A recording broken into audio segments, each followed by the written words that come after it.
This is Saturday, the 19th of July, 2014, Dallas Frisco Camp, Tyler Betz, baseline filming.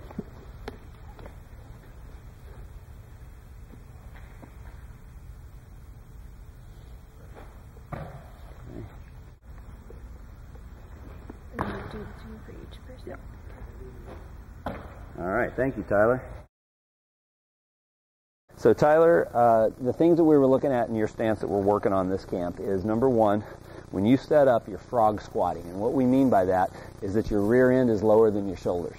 See what I'm doing here? I'm exaggerating for effect. A lot of times when you frog squat, you're also going to be real stiff-armed. You can have that ball way far out in front of you. Anytime you have stiffness or tension or locked out joints, that's going to be very inefficient because it creates tension. And you got to fight through that tension, burning time and energy until you can actually contract the muscles and do your natural motion. Does that make sense? Okay, so we're going to need to fix that. And it's actually a pretty quick fix. The other thing is we talked about the arrow concept, where the upper and lower body meet is like an arrow point. And wherever that's pointed, that's where the ball's going to want to go during the snap motion. So as a frog squatter, you're either going to want to be throwing the ball on the ground, or you're going to be trying to aim while you're in motion and get your arrow pointed at your target. That's going to be less accurate than if you've got a stable base from which to operate. Okay? So what we're going to do essentially is pretty simple. The other thing that's important, though, to know about the frog squat, number one, you're too deep. Your knee bend's beyond 90. Not a very strong leg position to be in.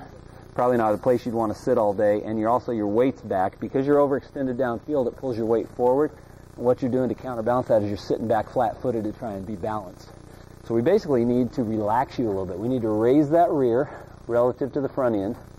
We need to shift your weight forward a little to get your knees over your toes and get you balanced. And by bringing you closer to the ball, that should take care of that tension in the arms as well. Okay? Why don't you hop in, and we're going to do the three-step technique and then a couple other things. Make sure you're looking good.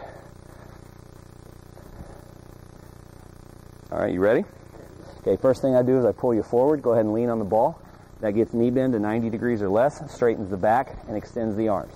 Then I raise you up, maximizing operating room under your torso, got room to operate. Then I'm going to push you back into the hips till your heels touch the ground, your knees are over the toes, and you're in a balanced, neutral, solid position. Go ahead and throw it hard. How'd that feel?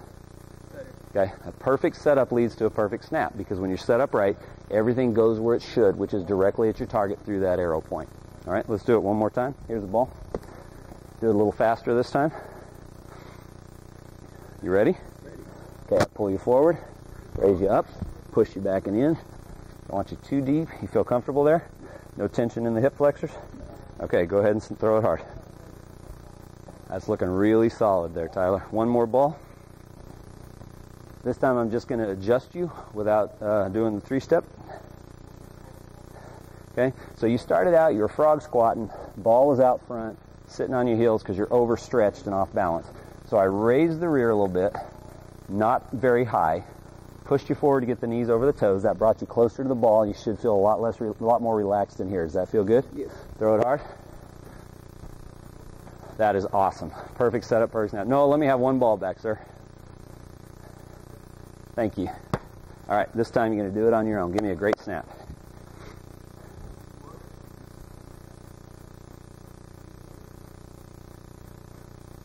Very good. Okay. Now, a couple other comments I would have. That time, you are a blind snapper who throws his chin down and through. That's good. It sends all the energy towards your target, as long as you're comfortable with it.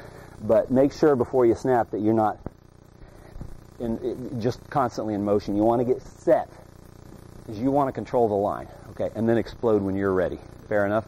And the other thing I think we'd like to see is just get more and more aggressive. Now that you're set up right, that ball's going to want to go straight to the waist of your punter. You can get more aggressive with that and throw harder, and you're going to get really good results. Are you comfortable with those ideas? Any questions? Okay.